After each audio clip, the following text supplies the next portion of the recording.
Hello friends, welcome to Sports All Rounder YouTube channel. Kabaddi தான் PKL 12 தான் தமிழ் தலைவாஸ் தான். 6 weeks to go தான். ஆமாம், ஆகஸ்ட் 29 ஸ்டார்ட் ஆக போது. ஐ ஆம் வெயிட்டிங்கிற மாதிரி உங்களை மாதிரி நானும் வெயிட்டிங் தான் டோர்னமெண்ட்டுக்கு. நிறைய பேர் போட்டிருந்தீங்க எப்போ சார் வரும் ஆகஸ்ட் 29.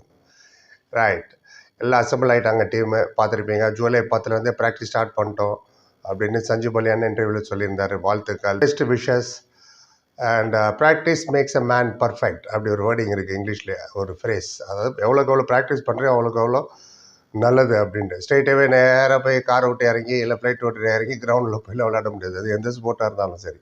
மசில்லாம் ஃப்ளெக்சிபிளாக இருக்கணும். ஏன்னா ஃபீட் மூவ்மெண்ட் ஆகட்டும். கிரிக்கெட்டில் இருந்து இம்பாக்ட் பிளேயர்னு வச்சுட்டு உள்ள போய் அவுட் ஆகிட்டு வருவாங்க 4 ஓவர் மட்டும் ஃபீல்ட் பண்ணிட்டு. ஒரு ஞாபகம் தான் வருது, ப்ரூஸ்லி. உங்கள் எல்லாருக்கும் தெரிஞ்சிருக்கும். ப்ரூஸ்லி வந்து அவர் படம் enter the dragon, fist of fury, return of the dragon, game of the death, ஏகப்பட்ட படம் பார்த்துருக்கேன். அவரது ஃபுல்லாகவே கராத்தே, குங்ஃபூ எல்லாமே 80s பிரமாதமாக இருக்கும். அவரை ஒரு வாட்டி கேட்டாங்க, நீ எப்படி எல்லா விதமான கலையும் கற்று வச்சிருக்கியா, எப்படி விதவிதமாக 1000 விதமான அடி அடிக்கிறியா, 1000 விதமாக ப்ராக்டிஸ் பண்ணியா கேட்டப்போ அவர் சொன்னாராம், நான் 200 விதமான இதெல்லாம் ப்ராக்டிஸ் பண்ண மாட்டேன், ஒரே அடியை 200 வாட்டி ப்ராக்டிஸ் பண்ணுவேன்னாராம். ஆமாம், ஒரே அடியை 200 வாட்டி இல்லை 1000 வாட்டி ப்ராக்டிஸ் பண்ணுவாராம். அதுதான் நான் சொல்கிறேன், practice makes a man perfect. நீ இதில் கொஞ்சம் அதில் கொஞ்சம் ஒன்று இல்லாமல் பிட்ஸ் அண்ட் பீசஸ் இல்லாமல் ஒரு அடி அடிச்சா அப்படி இருக்கும். நீங்கள் அந்த படம்லாம் எடுத்து பாருங்கள், உங்களுக்கு தெரியும் ஒரு fight. 2 biggest star of kabaddi, yes, Pavan and Arjun Deshwal வந்திருக்காங்க. இப்போ இல்லாட்டி இப்போ ஜெயிக்கணும்னா எப்போ ஜெயிக்க போகிறோம் சொல்லுங்க. பாட்டு எந்த படத்தில் வரும்னு சொல்லுங்க பார்ப்போம். நிறைய பேர் அண்ணாமலைன்னு கரெக்டாக சொன்னீங்க. ஒரு டைலாக் சொன்னேன் நான், இப்போ இல்லாட்டி எப்போன்னு. இதுதான் பெஸ்ட் சான்ஸ் உங்களுக்கு கப்பு ஜெயிக்கிறதுக்கு. இதுதான் best team assembled, best coach ஆட்டோ, அசிஸ்டன்ட் கோச், மேனேஜ்மெண்ட். ஜித்னான்னு வேற சொல்லிட்டு போயிட்டாரு அவங்க சிஇஓவை. இந்த வாட்டி ஜெயிக்கிறது தானே, நோ எக்ஸ்கியூசஸ். இனிமேல் என்னங்க வேணும்? போன சீசன் ரைடில் தானே தோத்தது. நம்ம சாகரோட ஃபிட்னஸ் தான் வெரி வெரி கீங்க. அவரும் ப்ராக்டிஸ் பண்ணும்போது பார்த்து ப்ராக்டிஸ் பண்ணோம். அண்ட் ரைட் கார்னர் டிஃபெண்டர் வேற. அண்ட் கோச் வேற நைஸாக இன்ட்டு கொடுத்தாரு, யார் கேப்டனாக இருக்க வாய்ப்பு இருக்குன்னு. சாகரா, அர்ஜுனா, பவனான்னு. பார்க்காதவங்க போய் அதோட வீடியோ பார்த்துருக்கேன், இதே சேனலில் இருக்குது.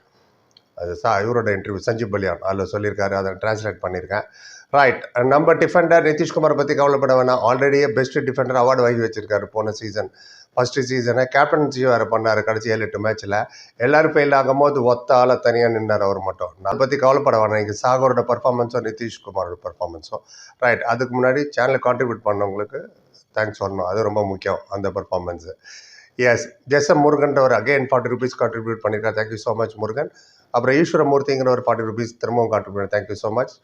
ஃப்ரெண்ட்ஸ், ஃபேன்ஸ், வியூவர்ஸ், சப்ஸ்கிரைபர்ஸ், நீங்களும் கான்ட்ரிபியூட் பண்ண நினச்சா லைக் டிஸ்லைக் பக்கத்தில் சூப்பர் தேங்க்னு ஒரு பட்டன். நமக்கு 40 rupees தான் மினிமம். கம்பல்ஷனில் ரிக்வஸ்ட் தான். சேனல் வலிச்சு யூஸ்ஃபுல்லாக இருக்கும். உங்கள் பேர் அடுத்த வீடியோவில் சொல்லுவோம். யூடியூப் உங்கள் பேர் பக்கத்தில் ப்ளூ கலரில் தேங்க்ஸ் போடுவாங்க. 5000 பேர் பார்த்தா தான் $1 வரும், 85 ரூபா. அதை வச்சு நிறைய வீடியோலாம் போட முடியாது. இப்போ வர கபடி ஸ்டார்ட் ஆக போகுது. இன்னும் press conference, coach corner, preview, review, விதவிதமாக இருக்குது. நிறைய விஷயங்கள் இருக்குது பேசுறதுக்கு. ஸோ புரிஞ்சுப்பீங்க. We need your support. Youngsters அதான் ரொம்ப முக்கியம். இந்த ப்ராக்டிஸ் யாருக்கு? பவனுக்கு இனிமேல் தான் நீங்கள் கற்றுக் கொடுக்க வேண்டியதில்லை, பவன், அர்ஜுனுக்கெலாம். ஸோ யங்ஸ்டருக்கு தான் ரொம்ப நிறைய கற்றுப்பாங்க. யங்ஸ்டர்ஸ் அண்ட் என்ஒய்பிஸ் வந்திருக்காங்களே, ஸ்பெஷலி டிஃபெண்டர்ஸ். அனுஜ் கவுடே, ஆஷிஷ், ரோனக், தருண் வந்து பேப்பர் படிப்பார், அவர் தான். அப்புறம் Alireza Khalili, Mohit, Suresh Jadhav, இவங்கெல்லாம் வந்து இப்போ நிறைய விஷயங்கள் அவங்க கற்றுக்கலாம். அவங்க கோச்சிங் சென்டரில் போய் காசு கொடுத்து அகாடமியில் கூட இப்படி சொல்லி தர மாட்டாங்க. அந்த அளவுக்கு உங்களுக்கு ப்ராக்டிஸில் வந்து சஞ்சீவ் பலியான் ஆகட்டும், அவர் அசிஸ்டன்ட் சுரேஷ்குமார் ஆகட்டும், எல்லாத்தோட நீங்கள் ப்ராக்டிஸ் பண்ணும்போது பவன், அர்ஜுன், மோயின், நரேந்தர் இவங்களெல்லாம் நீங்கள் ஸ்டாப் பண்ணாலே பெரிய டிஃபெண்டர் ஆகிடுவீங்க. ஆமாம், especially Pavan, Sehrawat and Arjun Deshwal, name big name. ஏன்னா அவங்கள டேக்கிள் பண்ணி அவுட் பண்ணிட்டீங்கன்னு வச்சுங்க ப்ராக்டிஸில், அதுவே போதுமே, நிறைய எக்ஸ்பீரியன்ஸ் கிடைக்கும் உங்களுக்கு. அப்புறம் தேவாங்கா, ஆஷு மலிக், அஜித் சௌஹான், அயான் லோச்சார், விஜய் மலிக், வினய், குமான் சிங், சிவம் பட்டாரே, பவனி ராஜ்புட், மணிந்தர் சிங், பங்கஜ் மோஹித், ஷாதுலு, பரத் ஊடா, ஆட்டோமேட்டிக் எல்லாரும் நீங்கள் அவுட் பண்ணிடலாம். ஞாபகம் வந்த வரைக்கும் கிடக்கட்டுன்னு சொன்னேன். எதோ பெரிய நவீன் விட்டேன்னு நினைக்கிறேன், நவீன் எக்ஸ்பிரஸ். இந்த மாதிரி ரைடெல்லாம் நீங்கள் அவுட் பண்ணிடலாம், பயலாம் விளையாடுவீங்க. அதுக்கு தான் சொல்கிறேன், இந்த ப்ராக்டிஸில் நீங்கள் 2 பேரும் அவுட் பண்ண போன பாட்டி அந்த ஆப்ஷன் நம்மகிட்ட இல்லை. யாரை அவுட் பண்ணி மிஞ்சி போய் சச்சின் தெண்டுல்கர் அவுட் பண்ணணும், அது நம்ம அவுட் பண்ணுவோம். அவரே போய் நடுவில் நின்று அவுட் ஆகிடுவார். அது ஒரு பக்கம் இருக்கட்டும். ஆனால் பிகேலாம் இல்லை, நம்ம நல்லா பர்ஃபார்ம் பண்ணதுக்கு இன்னொரு முக்கியமான காரணம் என்னன்னா, பவன் வந்து இப்போ ப்ரீ கேம்பில் 1.5 மாதம் இருந்தார் பசங்களோட. ப்ராக்டிஸ் அப்போ அவரை தான் டேக்கிள் பண்ணியிருப்பாங்க இங்கே எல்லாம். அதனால தான் நம்ம செமிஃபைனல் வரைக்கும் போனோம், ஈவன் தோ அவர் இல்லாமே. ஸோ புரிஞ்சுக்கிட்டீங்களா? அதே மாதிரி நரேந்தர் எவ்வளோ அவர்கிட்ட கற்றுருப்பார், குரு சிஷ்யன் மாதிரி நம்ம இவரை பவன் ஷராவத். ஸோ அது உங்களோட ப்ரெசன்ஸ் இட் செல்ஃப். இப்போ தோனி பர்ஃபார்ம் பண்ணுறாரோ இல்லையோ, ஸ்கோர் பண்ணார், தோனி அப்படின்னு எல்லாம் நினைப்பாங்க தெரியுமா, எதிர் டீம். அந்த மாதிரி தான் அது. ரைட், அது கண்டிப்பாக இவங்க எல்லாமே இம்ப்ரூவ் ஆகும். ஸ்கில் லெவன் பார்த்தீங்கன்னா நீங்கள் டிஃபென்ஸில் என்ன சார் காலை பிடிக்கணும் அவ்வளோதானே, அப்படி கிடையாது. காக்கா பிடிக்கிற மாதிரி இல்லை காலை பிடிக்கிறதுலாம். ஸ்கில்ல என்னென்ன டெஸ்ட் ஆகும், என்னென்ன ப்ராக்டிஸ் நடக்கும்னு சொல்கிறேன் பாருங்கள். டேக்கிள் பல விதமான டெக்னிக் இருக்குது ஒரு ரைடரை ஸ்டாப் பண்ணுறதுக்கு. அந்த டேக்கிளில் பிளாக், சார் ரைடரை வழியை மறித்து பிளாக் பண்ணி நிற்கிறது செவ்வறு மாதிரி. நீங்கள் என்ன தாண்டி பார்ப்போன்னு. அப்புறம் செயின் டேக்கிள், எல்லா டிஃபெண்டரும் ஒன்றா சேர்ந்து அண்ட் ட்ராப் பண்ணுறது, வலை பண்ணுற மாதிரி பின்னி அப்படியே வர மடக்கி பிடிக்கிறது வர ரைடரை சொல்கிறேன். அப்புறம் ஆங்கிள் ஹோல்டு, ரைடர் கால் ஆங்கிளை கெட்டியாக அழுக்காமல் பிடிக்கணும். பிடிச்சிட்டு கால் வலிக்கிட்டு போயிடுச்சு சார் அப்படி சொல்லக்கூடாது. அது எப்படி பிடிக்கணும், அதுக்கு ஒரு நேக் இருக்குது. வெயிஸ்ட் ஹோல்டு, இடுப்பு அப்படியே கட்டி பிடிச்சி அப்படி நகரக்கூடாது, அப்படியே உடும்பு பிடி, அது ஒரு டிஃபென்ஸ், அது ஒரு கலை. அப்புறம் டேஷ், ஒரே தள்ளு வெளில போய் விழுணும். அது தள்ளுறதுலேயும் ஒரு வித்தியாசம் இருக்குது. நீங்கள் வந்து கோட்டுக்கிட்ட இருக்கும்போது தள்ளினீங்கன்னா அவர் டச் பண்ணிட்டு வெளில போய் விழுவார். தள்ளுறதுல சில பேர் ஏரில் பறக்கும்போதே டச் பண்ணிட்டு வெளில போவாங்க மெயின் லைனை. அந்த மாதிரிலாம் ஆகக்கூடாது. தள்ளினா ஒரு எந்திரிச்சு அப்படி பார்க்குறோம், ஐயோ இங்கே வந்து க்ரௌடில் விட்டோமான்னு. ஸோ அது ரொம்ப முக்கியம் டேஷு ஒரு டிஃபெண்டருக்கு. அண்ட் போகிற போக்கில் சும்மா தள்ளணுன்ற பேருக்கு தள்ளினீங்கன்னா நீங்கள் அவுட்டு தான் ஆவீங்க. ரைடர் வந்து லைனை டச் பண்ணால் வெளில போய் விழுணும். அதே மாதிரி ரிஸ்ட் ஹோல்டு, இந்த வாட்ச் கட்டுவோம்ல கையில், அந்த இடத்துல ஒரு முறுக்கு கையை பிடிச்சி ஒரு முறுக்குற மாதிரி முறுக்கி பிடிச்சாங்கன்னு வச்சுங்களேன், உடுபா அது மாதிரி வழி. ஃபுட் ஒர்க் ரொம்ப ரொம்ப முக்கியம். ஆமாம், இது இப்படி ஃபுட் ஒர்க், புலி வேஷம் ஆடுற மாதிரி அண்ணா ஆடுறா ஊற்றிக்கோ அது என்ன பண்ண சொல்லுங்க பார்ப்போம்.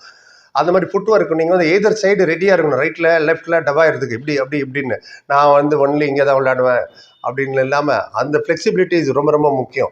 கிரிக்கெட்லேயே அப்படி தான். ஃப்ரண்ட் ஃபுட்டு பேக் ஃபுட்டு நீங்கள் வந்து கரெக்டான ஃபுட் ஒர்க் இல்லைன்னா இன்சைட் எட்ஜ் ஆகி போல்டு தான் ஆகுங்க.